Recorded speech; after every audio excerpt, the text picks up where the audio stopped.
Union Minister Shivraj Singh Chouhan has criticised Air India for mismanagement, slamming the airline for faulty seating and passenger hassles. Sharing his frustrating experience himself, the minister revealed how he ended up on a broken seat despite staff knowing it was unfit for use. Highlighting his conversation with the airline staff, Shivraj Chouhan stated that the management had been informed earlier that the seat was not good and its ticket should not be sold. He emphasised that his seat was not the only one that was broken. He added that his co-passengers requested him to change his seat. However, instead of switching, the minister powered through the discomfort. That's not all. He further questioned Air India's services, stating his impression was the airline service would have improved after Tata took over the management.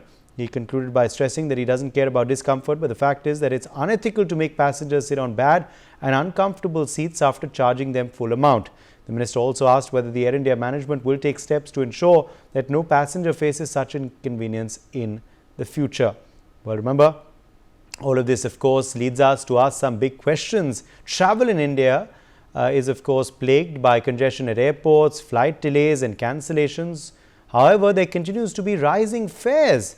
Also, lengthy pre-flight procedures such as check-ins. Passenger traffic has boomed over the last couple of years, but so have air passenger problems as well. We also saw delays in Indigo flights a few months back as well.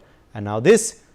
Well, at the end of the day, of course, how do we ensure seamless travel experience for passengers is something to ponder over. Joining us live is Dilip Cherian, founder of Perfect Relations. We also have Vandana Singh, aviation expert, live with us. Dr. Sharat Kohli, senior economist, is also joining the broadcast live. Dilip Cherian, let me begin with you first. Firstly, it's pretty rare for a minister to detail his experiences in such a manner and for a minister to be put through such an ordeal. But at the end of the day, if this can happen to a sitting union minister like Shivraj Singh Chouhan, what about the plight of ordinary passengers on such airlines? Great question, Uday. I think that there is no doubt that it is wonderful that Air India is now no longer a government operation. The private buyer, which is Tata's in this case, needs to definitely up its game. Let's assume that they have a problem of replacing aircraft because there is a global shortage of aircraft. But at least in terms of service, in terms of information, they are one of the world's largest companies in the information business, and they should be able to inform passengers and spot problems where seats are unserviceable. The number of complaints about a whole range of problems which Air India has been exhibiting to the public has made it very clear that the turnaround of the airline, which was expected of a large conglomerate like Air India, should have been done faster. The pathetic state of their lounges in the airports is yet another example where a company which has a very large hospitality business should have been able to turn that around on a pin. They don't have excuses for many of these things. I think top management time is perhaps not adequately focused on passenger amenities. And I think that's what makes the difference when you have already, as you said, a whole bunch of problems related to airports themselves. Yes, absolutely. Vandana Singh, let me draw you in here. What of course strikes out in this story is perhaps the fact that a union minister had to, face this ordeal. It normally doesn't happen to union ministers, does it too often, in our country. But he faced this and he detailed his ordeal. Interestingly, he also decided not to swap his seat with anyone else because they would have faced the discomfort.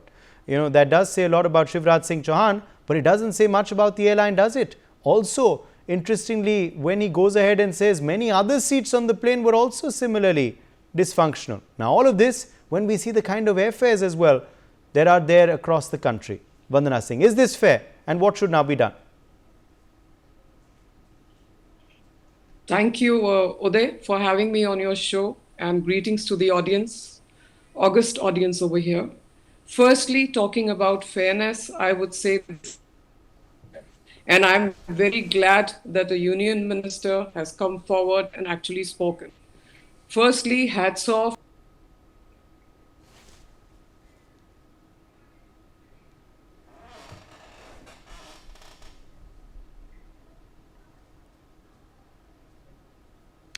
Dr. Vandana Singh, can you hear me?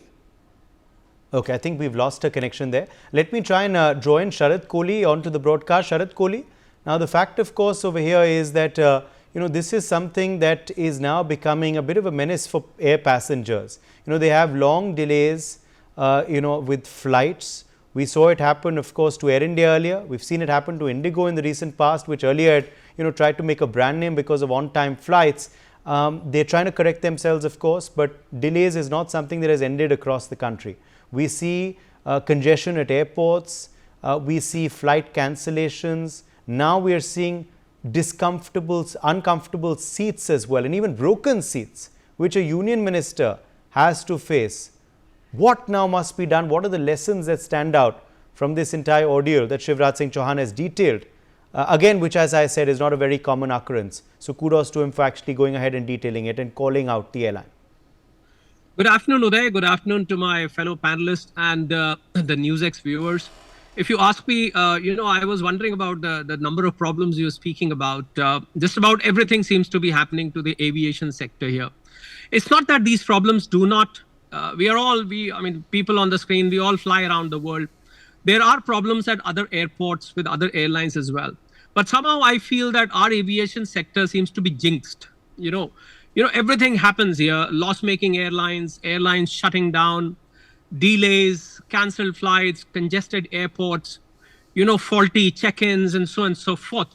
I think Air India, as an afterthought, it's been more than 3 years, by the way. January 22, I remember, when this takeover officially happened from the government to Air India. It was like homecoming for Air India. We should not forget Air India originally was with Tata's. It was homecoming. Now I wonder, after 3 years, whether Air India was actually interested in buying, or did they have to take it because there was a pressure from the government?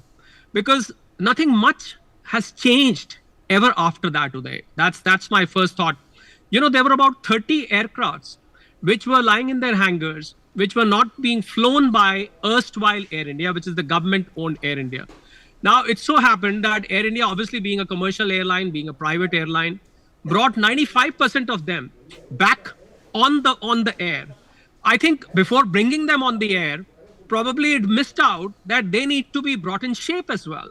The broken seats, the broken overhead bins, the broken lights here and there, and poor maintenance of the windows, dirty windows, shady windows, scratchy windows, all those things. And, the screens, why forget the ever so spoken about entertainment system? I think I need to ask people, how many times has the entertainment system worked for them? Has really worked? And how many times did the crew come and tell you that, sorry, sir, this is not working for you. We'll be very sorry about it. So I think before bringing the planes back in Air India should have first fixed them. Because in an effort to bring it into profit, I think the move to bring into profit was probably being driven by the fact that 95% of those 30 grounded aircrafts were brought back. But I think they were brought back in poor maintenance. They were not fixed before they were made airworthy. But I think the interiors of the aircraft and seats as the basic interior of the aircraft, you use that most in an aeroplane. You're sitting on that all through. I think the company did not bother to look into the fact that it should be fixed in all. 61,000, I remember, Uday, was the total debt. 61,500 something, I remember, was the debt on Air India when it was taken over by the Tatas. Out of that, 15,000 something was taken over by Tatas. Rest of the 46,000 was, for the viewers who do not know, it was transferred to Air India Asset Holdings Limited. That debt was transferred over there. Now, I agree that it was a debt-ridden airline. I agree that the airline had a lot of maintenance issues. I agree that the age of the aircrafts was an issue. I also agree that probably the crew or the overall maintenance management of the airline was not in best of shape. But Tata was experienced enough. There was Vistara already running, and we should not forget they have merged Vistara. So I think by doing these things, you're also damaging the reputation of Vistara, which was doing pretty well, which was supposed to be a little classy airline, doing well overall. I think now with the two coming together as a single unit, now I think the overall damage of Tata Airlines or Tata Aviation business seems to be at stake. I completely agree with Dilip as well, and I've had experience multiple number of times. I think something drastically needs to be done. simply by bringing younger crew on board is not enough. You need to fix up. There are a million other things to be done to basically your flying experience, which I think Tatas are missing. And I could understand first 6 months. I could understand first year. Yeah, can you hear me? But now it's been 3 years. I think 3 years is a decent amount of time, Uday, when these things could have been fixed. Uday. Okay, Yeah, let me Vandana, in can you hear fact me? quickly Yes, I can join Vipul Saxena as well onto the broadcast. Vipul Saxena, now the fact of course here is that there have been of course aviation reforms, but that has still not ended such problems that air passengers continue to face.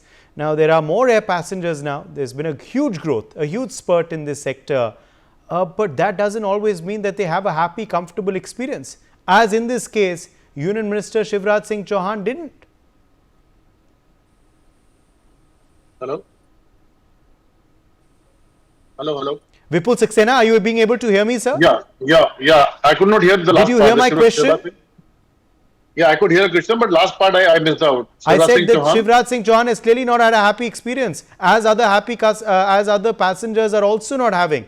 There have been a rise in the number of air passengers, but that doesn't mean their experiences have improved. See, there are certain issues which I would like to cover here. One is that there is no, though there is a DGCA which is a regulator to ensure that flights are safe and procedures are followed and all that. But still, I still feel that in the protocol, the passenger concerns and passengers, delight is also, I feel it's a missing from the protocol. That needs to be, included and monitored properly. Second thing, Air India as a brand, I think they also become very, very careless about it, and especially in case of Shivraj Singh Chouhan, who is a senior leader, MP, privileged person, and they must be definitely knowing that he's traveling by this aircraft. They must be also knowing which seat they're covering. So even if the crew did not even bother about to check whether his seat is okay or not, so what kind of care we can expect for the normal people? And apart from that, I would like to raise a question about the contingency policy, if Air India has any, that because seat going bad or any other problem, like there may be problem in the oxygen mask or something, in such cases you cannot really allocate that seat to a passenger because it's not safe.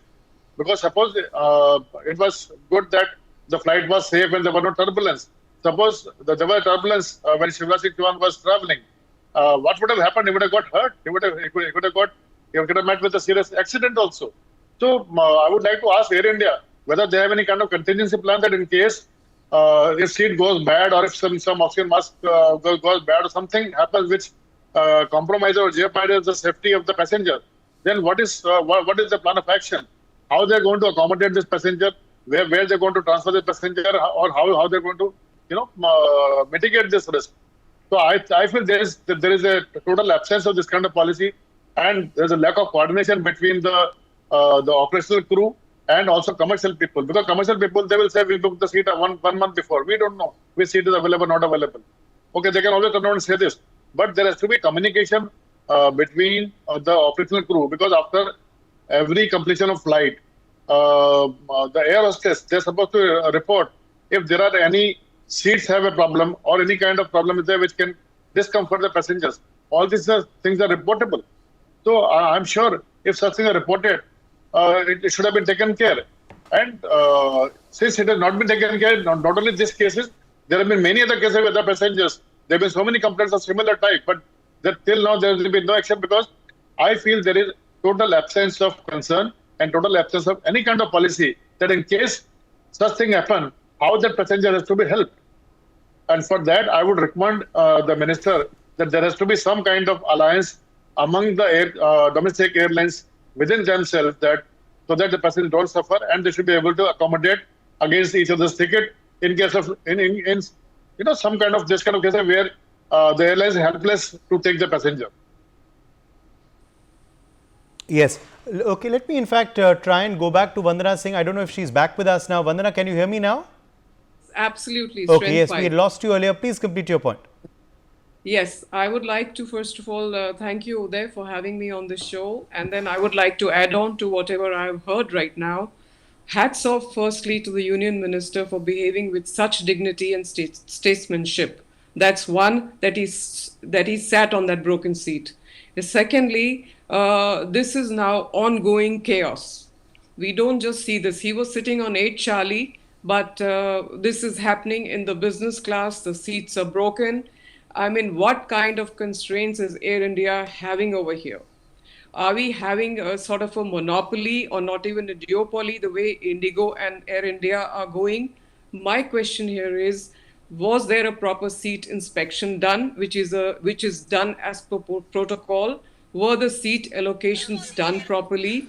Was there a VIP protocol followed? Now, this is a union minister. Previously, he was a chief minister of Madhya Pradesh.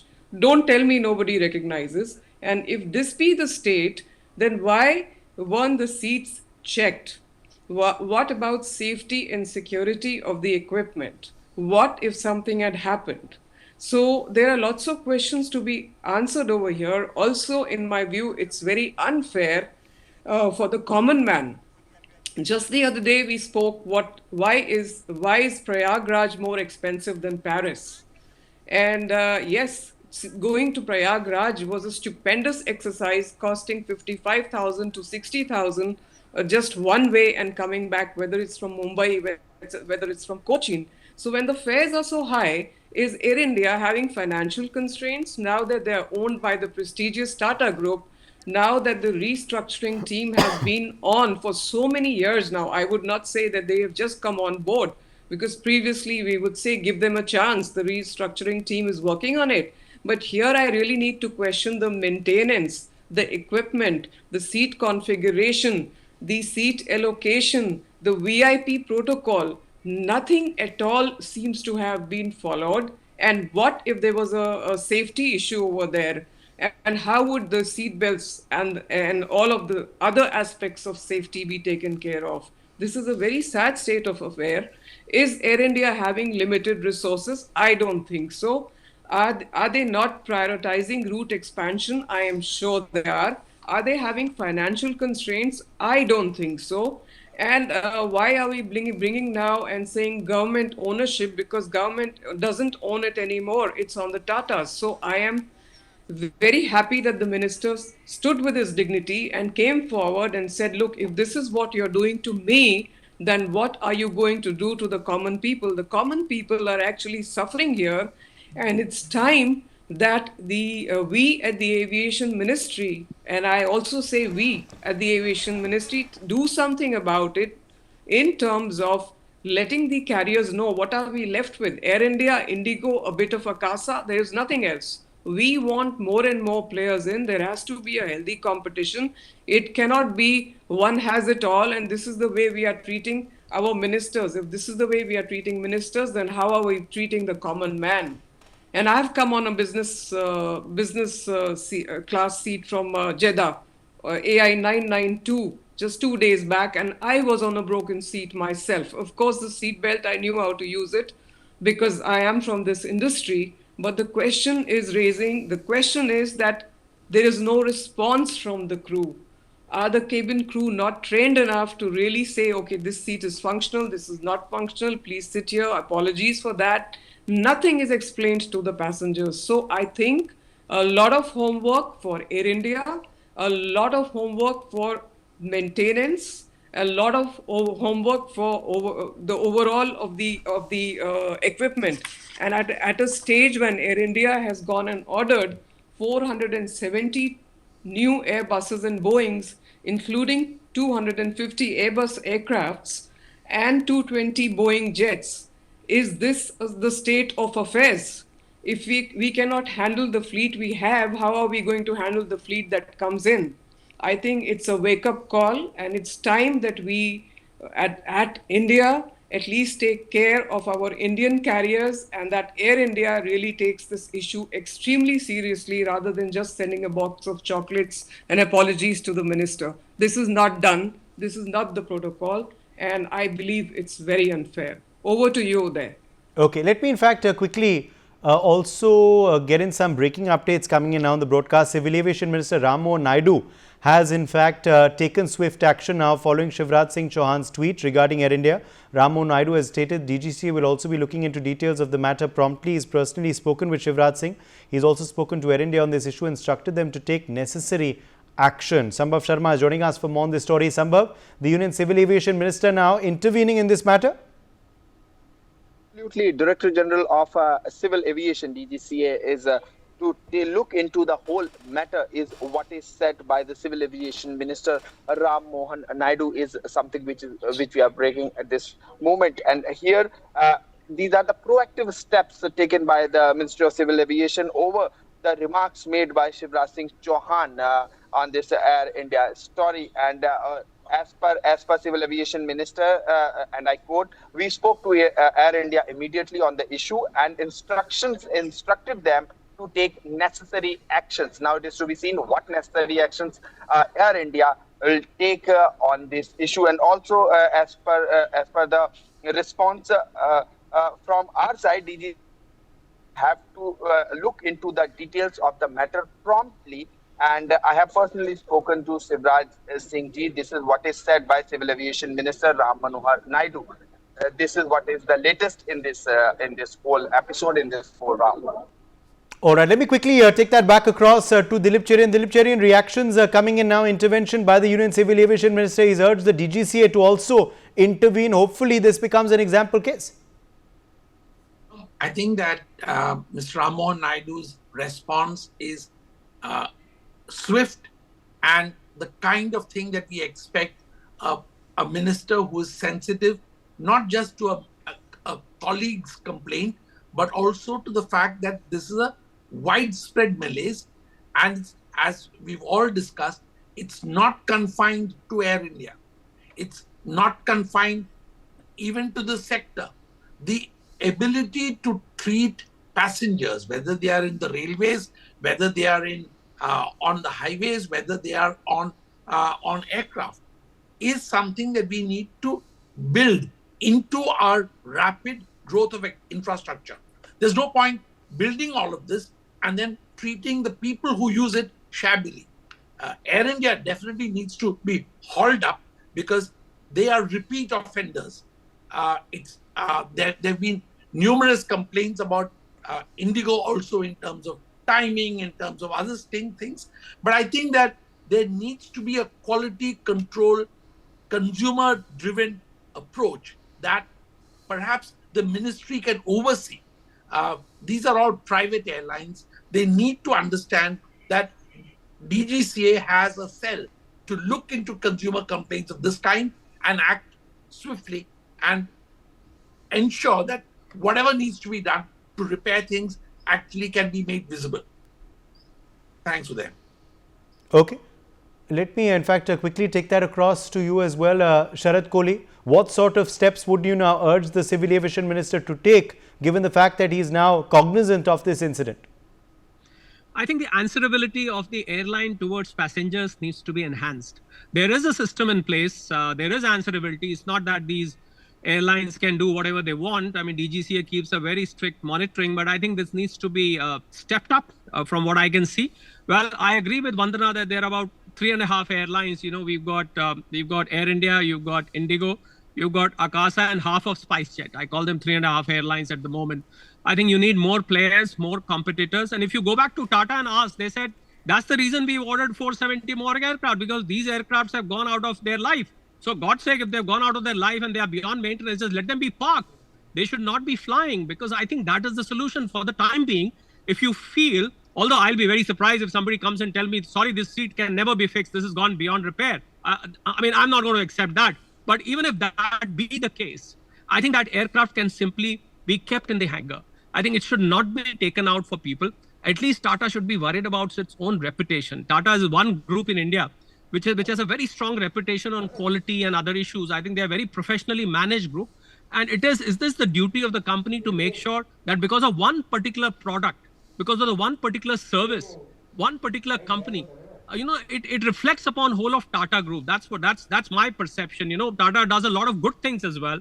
And I think they should not damage overall reputation of the group by by smaller things. These are the things which can be very easily fixed. I mean, I agree with Vandana. There are protocols. You cannot announce boarding without a protocol, without a check being done on each and every seat. There is a maintenance team which enters, it cleans the aircraft, checks the seat belts, checks the screens, checks everything, and then of course you allow boarding. So how can a seat remain broken and somebody comes and tells Mr. Chouhan that sorry, this seat was not meant to be allotted. Sorry, it got allotted to you. You could find nobody else to allot except for the minister. Okay. You know. Okay, point taken. We've run out of time. I'm going to have to leave it at that. My thanks to all of our guests for joining us on this discussion. Let's slip into a short break.